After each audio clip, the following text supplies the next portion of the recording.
কচ্ছপ আর খরগোশ। অনেক দিন আগে এক খরগোশ প্রান্তরে বাতাসের চেয়েও দ্রুত ছুটে বেড়াত। উজ্জ্বল সকাল বাতাসে সে গর্বভরে উঁচুতে লাফ দিত। আমাকে কেউ হারাতে পারবে না, সে চিৎকার করে বলত, আর প্রাণীরা তাকিয়ে থাকত। তার আত্মতুষ্ট কণ্ঠস্বর রৌদ্র ঝলমলে প্রান্তর জুড়ে প্রতিধ্বনিত হতো।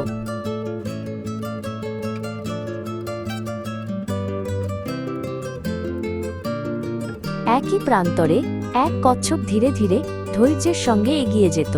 সে ফুল আর পোকামাকড়কে কোমল উষ্ণতায় অভিবাদন জানাত। আমি ধীর, কিন্তু থেমে যাই না, সবসময় এগিয়ে যাই, সে হালকা হাসিতে বলত। তার শান্ত আর স্থির মন সকলকে সান্ত্বনা দিত যারা তাকে দেখত।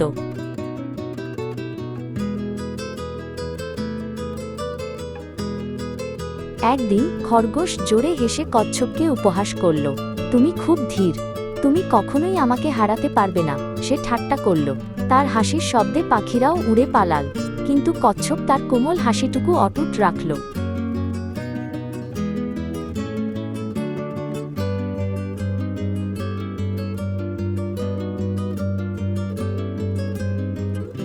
কচ্ছপ মাথা তুলে বলল, তাহলে চল দৌড়াই। খরগোশ চোখ পিটপিট করে আবার হো হো করে হেসে উঠল। তোমার সঙ্গে দৌড়? একেবারে সহজ ব্যাপার, সে গর্ব করে বলল। কচ্ছপ নরম কিন্তু দৃঢ় সংকল্পে মাথা নাড়ল।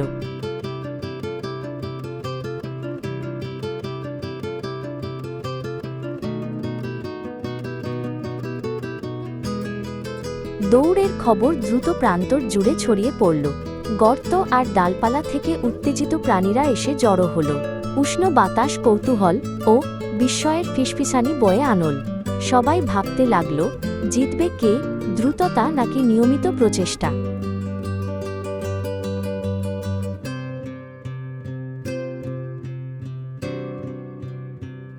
খরগোশ আর কচ্ছপ শুরু লাইনে দাঁড়াল।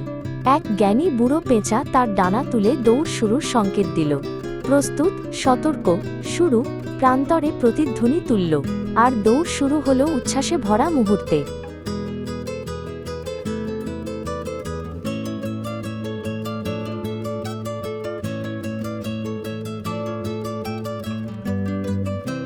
খরগোশ সাদা বজ্রের মতো ছুটে গেল। তার গতির হাওয়ায় ঘাস নত হয়ে পড়ল। সে হাসল, নিশ্চিত যে সে অনেক দূরে এগিয়ে গেছে। তার পেছনে কচ্ছপ তখনও পথ শুরু করেছে মাত্র।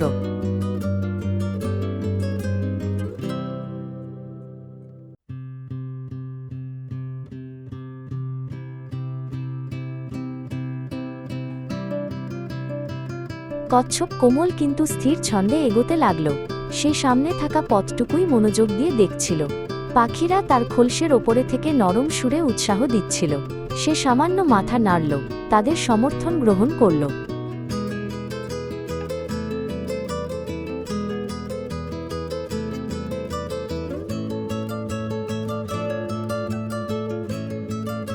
খরগোশ ঘুরে দাঁড়িয়ে দূরের কচ্ছপকে দেখে আবার হেসে উঠল। সে অলস ভঙ্গিতে এক পাথরের ওপর শুয়ে রোদ উপভোগ করল। এটা বিশ্রামের চেয়েও সহজ, সে দম্ভ করে বলল। কিন্তু কচ্ছপ এক মুহূর্তও ধীর না হয়ে চলতে লাগল।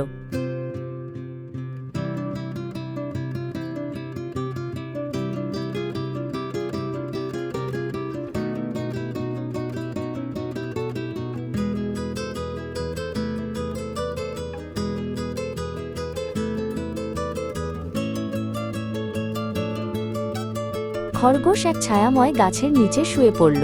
মৃদু বাতাস তার লোমে শীতলতা এনে দিত, আর চোখ ভারী হয়ে আসত। আমার হাতে অনেক সময় আছে, সে ফিসফিস করে বলল।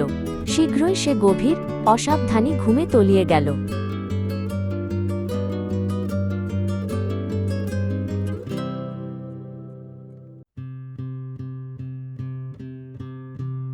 কচ্ছপ ফুটন্ত ফুলের পাশ দিয়ে শান্ত সংকল্পে অগ্রসর হল। সে এগিয়ে গেল সেই গাছের পাশ দিয়ে যেখানে খরগোশ ঘুমাচ্ছিল। একবারও থামল না, একবারও দ্বিধা করল না। তার দৃঢ় হৃদয় প্রতিটি পদক্ষেপকে পথ দেখাচ্ছিল।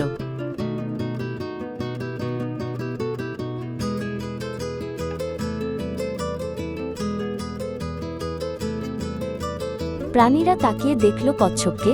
সে প্রায় গন্তব্যে পৌঁছে গেছে। তারা আনন্দে ভরা কণ্ঠে তাকে উৎসাহ দিতে লাগল। চলো কচ্ছপ চলো, প্রান্তর জুড়ে প্রতিধ্বনিত হল। কচ্ছপ মাথা তুলল, বিনয়ী গর্ব তার চোখে ফুটে উঠল।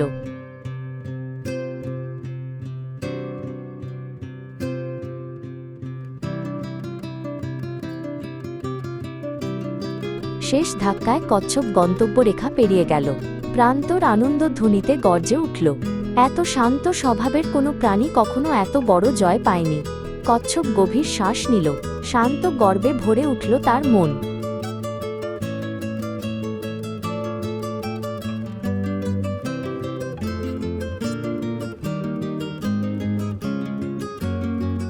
হঠাৎ খরগোশ বিভ্রান্ত হয়ে জেগে উঠল। সে লাফিয়ে উঠে বুঝতে পারল যে সে অনেকক্ষণ ঘুমিয়েছে। দৌড়! আমি ঘুমিয়ে পড়েছিলাম, সে চিৎকার করল। ভয় তার বুকে চাপ সৃষ্টি করল আর সে দৌড়াতে শুরু করল।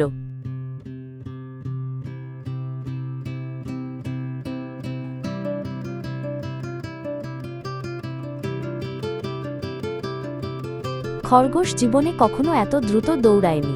হাওয়া গর্জন তুলল যখন সে পথ বরাবর ছুটে চলল।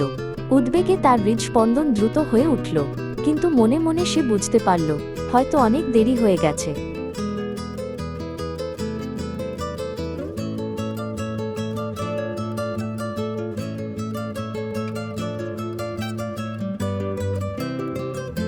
খরগোশ এসে দেখল প্রাণীরা কচ্ছপকে ঘিরে উল্লাস করছে। লজ্জায় তার কান দুটো ঢলে পড়ল। এটা ঠিক নয়, আমি তো একটু ঘুমিয়েছিলাম, সে অভিযোগ করল, কিন্তু কেউ তার অজুহাত শোনেনি।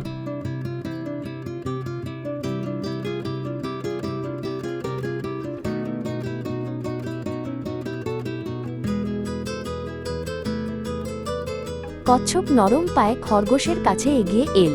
সে শান্ত স্বরে বলল, না গর্বের সুরে, না রাগে, শুধু গতি দিয়ে সব দৌড় জেতা যায় না। ধীরে কিন্তু স্থিরভাবে চললে তবেই বিজয় আসে।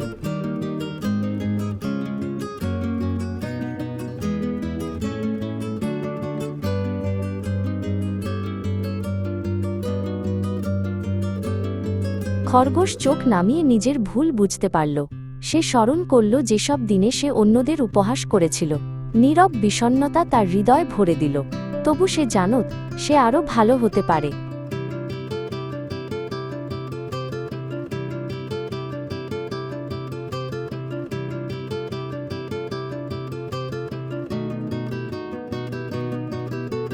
খরগোশ কচ্ছপকে একটি ছোট কিন্তু আন্তরিক হাসি দিল। এখন থেকে আমি আরও চেষ্টা করব, সে নরম স্বরে বলল।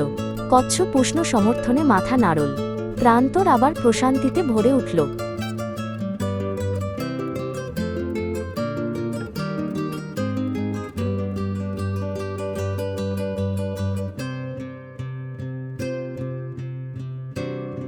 সেদিন থেকে খরগোশ সত্যিকারের বিনয়ে অনুশীলন করতে লাগল। মাঝে মাঝে সে কচ্ছপের পাশে পাশে হাঁটত, তার ছন্দে মিলিয়ে। তারা অপ্রত্যাশিত বন্ধু হয়ে উঠল, একে অপরের থেকে অনেক কিছু শিখল। আর প্রান্তর বহু ঋতু ধরে তাদের গল্প মনে রেখেছে।